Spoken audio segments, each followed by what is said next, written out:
मैंने बोला कि अभी बैठेगा, चाय कॉफ़ी पूछेगा, लेकिन जैसे बैठने लगा मुझे कहता है यार मैंने सुना तू कोई कंपनी में काम कर रहा है। मैं कहा हाँ जी, मैं उसी के बारे में डिस्कशन करने आऊँ। कहता कंपनी वंपनी कुछ नहीं, अगर तुझे ये कोई कंपनी में या ड्यू सॉफ्ट में काम करना है तो भाई साहब मेरा घर खाली करना पड़ेगा। मैं जितनी स्पीड में गया था उससे दुगनी स्पीड में ऊपर आया। मैडम ने कहा कि मुझे तो जब प्लान नहीं आता था तो भी 4-5 मिनट लगते थे प्लान करने को, लेकिन इतना छोटा प्लान करके आ गया। मेरे पास मेरा बेटा 1.5 साल का था और मैं घर से वर्कशॉप, वर्कशॉप से घर, इसके अलावा कहीं जाता भी नहीं था, कोई पहचान भी नहीं थी। तो मेरे पास सबसे बड़ा चैलेंज था कि मैं बच्चों को लेके कहाँ जाऊँगा। मैंने मैडम को बताया कि भी ऐसी ऐसी बात है। ये कहती है बहुत अच्छा है, मौका है। मैं क्या मौका है? कहती इसी बहाने नया घर आ जाएगा, इसी घर में रहेंगे तो अपना नहीं बनेगा, और अभी मकान मालिक को दे दो चैलेंज कि हम घर खाली कर रहे हैं। तो एक चैलेंज मेरे को ये आया। दूसरा चैलेंज ये आया कि जब मैंने गुजरात में काम स्टार्ट किया, हिमाचल में मैंने ज्वाइन किया, गुजरात में काम स्टार्ट किया, तो मुझे हिंदी नहीं आती, गुजराती नहीं आती और उनको हिंदी नहीं आती। अब जब भी मैं कोई हिंदी में प्लान करता था तो आपस में बात करते थे कि आ तो बाहर नो मानस से भागी जैसे, मतलब ये तो बाहर का आदमी है तो भाग जाएगा। तो इसी बात में वो आपस में डिस्कशन करके स्माइल करते थे, मैं भी हंसने लगता। मैं कहा हाँ बहुत चलेगा, बहुत चलेगा।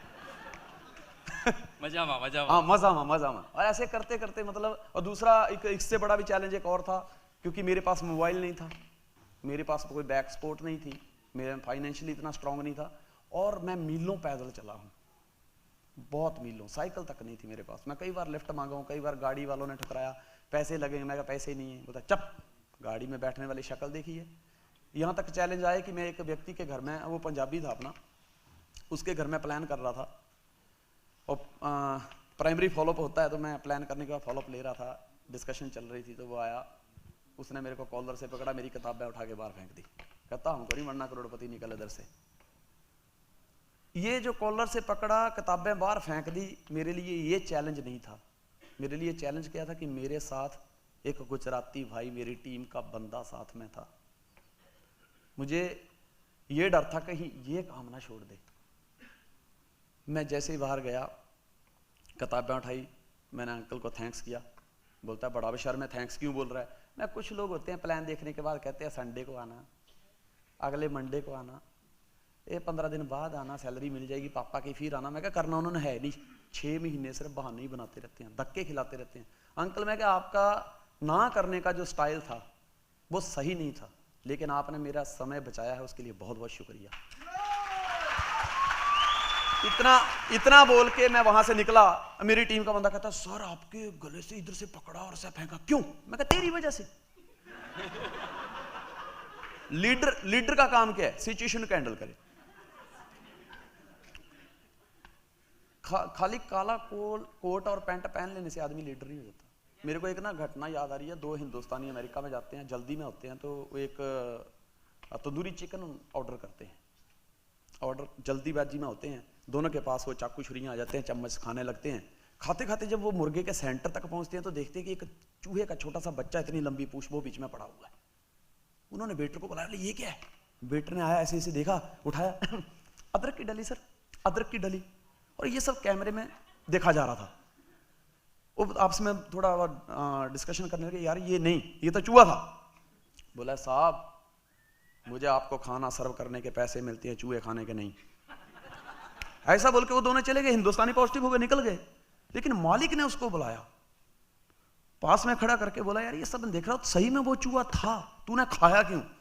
कहता मालिक 5 स्टार रेस्टोरेंट है, 300 लोग काम करते हैं इधर, मैं गरीब आदमी हूं, अगर आज मेरा रेस्टोरेंट बंद हो जाता सर, आप तो कुछ ना कुछ कर लेते, लेकिन मेरे बच्चों का क्या होता?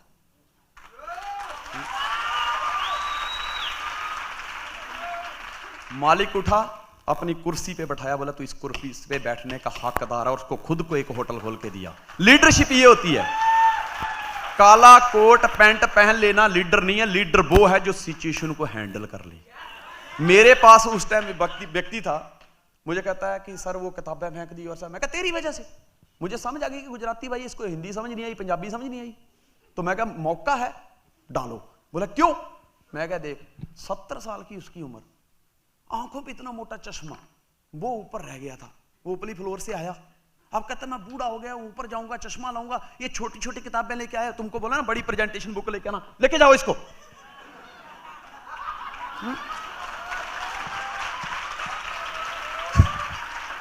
तो बोले सर कल चलेंगे। मैं क्या, हाँ बेटा वो जिंदगी में पता नहीं कौन सा कल होगा जब हम दोबारा वहां जाएंगे। तो ऐसे जिंदगी में चैलेंज आते रहे। सर नेक्स्ट क्वेश्चन, ये ड्यूसॉफ्ट में आपने 17 साल जर्नी में ऐसा क्या चीज है, दो तीन चीज बोलिए कि नेवर नेवर नेवर जो करना ही नहीं चाहिए वो ड्यूसॉफ्ट इनको। देखो मैं पता नहीं क्या समझेंगे इस बात को, लेकिन मैं आंसर आपको बहुत डीपली देने वाला हूं। कहते हैं प्रोटीन से बनाई हुई बॉडी, प्रोटीन से बनाई हुई बॉडी और जमीन बेच के लाया हुआ पैसा और फेसबुक पे पटाई हुई लड़की, ये ज्यादा दिन तक नहीं टिकते।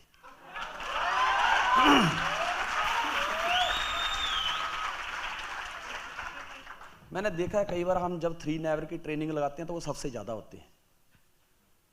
पर मेरे हिसाब से मेरा मानना यह है कि एक नेटवर्कर को वो उम्मीद नहीं छोड़नी चाहिए जिसके दम पे दोबारा साम्राज्य खड़ा किया जा सकता है। दूसरा मैंने देखा है जब बच्चे झगड़ा करते हैं ना तो अच्छे अच्छे भाइयों के बीच में दीवार आ जाती है। अगर आप अपने आप को लीडर समझते हो तो मेरे हिसाब से एक नेटवर्कर को किसी भी तरह से अपने सीनियर या सीनियर लीडर के साथ रिश्ता खराब नहीं करना चाहिए।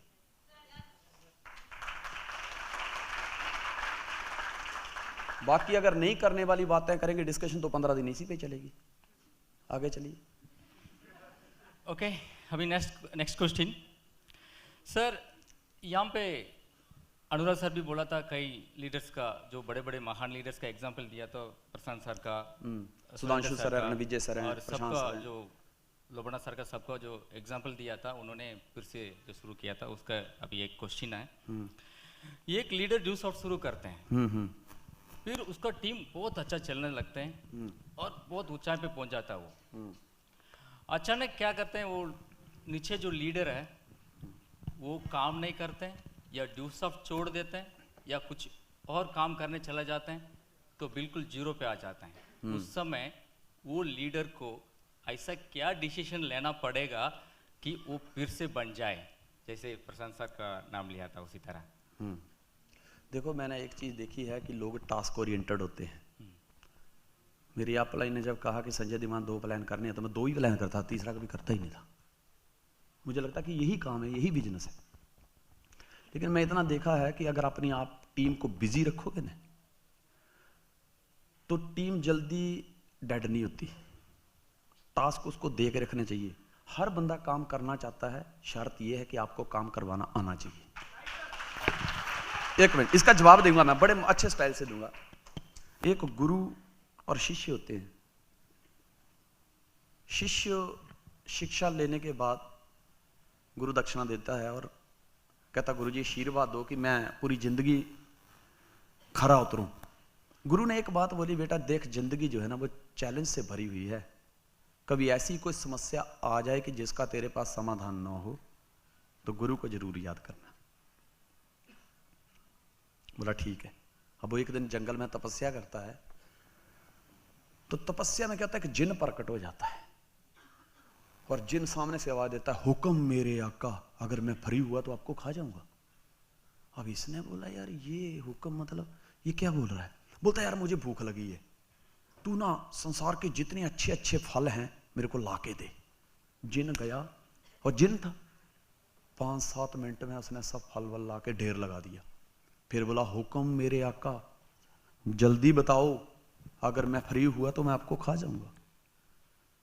उसने बोला यार इसको मैं कितने काम बताऊंगा, मैं तो संत आदमी हूं, इसको कितने काम बताऊंगा, ये तो 5-7 मिनट में काम कर देता है।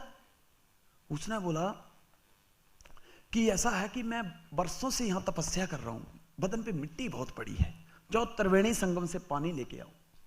वो पानी लेने जाता और ये भागते भागते अपने गुरु के पास आता है। कहता गुरु जी ऐसी ऐसी समस्या है, इससे आप ही बचा सकते हैं। तो उसने कहा कोई बात नहीं, टेंशन न ले, अब जब तेरे को बोले हुक्म मेरे आका तो कहना हुक्म अब मेरे गुरुदेव देंगे। जैसे ही वो पास में आया पानी लेके आया, बोला जल हाजिर है, हुक्म मेरे आका, फ्री हुआ तो आपको खा जाऊंगा। उसने बोला अब हुक्म मेरे गुरुदेव देंगे। गुरु ने बोला जाओ एक बांस का ना 10-15 फुट का बंबू लेके आओ। बंबू लेके आया, बोले इसको 2 फुट जमीन में गाड़ दो। गाड़ दिया, बोला हुक्म मेरे आका, जल्दी काम बताओ, अगर मैं फ्री हुआ तो आपको खा जाऊंगा। बोला एक काम करो, इसके ऊपर चढ़ और उतर करो जब तक दूसरा काम ना बताऊं। चढ़ उतर, चढ़ उतर, चढ़ उतर, चढ़ उतर। अब ये काम कभी जिंदगी में खत्म होने वाला नहीं था। तो जो डाउनलाइन होती है ना, वो सिर्फ बोलने को एक डाउनलाइन नहीं है, वो जिन है जिन। अगर इनको फ्री छोड़ा ना, अगर इनको फ्री छोड़ा तो ये इनमें इतनी ताकत है कि ये आपका स्टेटस बड़ा बना भी सकते हैं और आपको नीचे गिरा भी सकते हैं। इसलिए अगर आपको आका बनने का इतना ही शौक है तो हुक्म देने आना चाहिए और ऐसा शोधा प्लान का बंबू गाड़ दो कि जब तक दूसरा काम ना बताऊं, चल सेमिनार, चल प्लान, चल होम मीटिंग, चल शोधा plan, seminar, follow up, home meeting, बस यही चढ़ उतर करते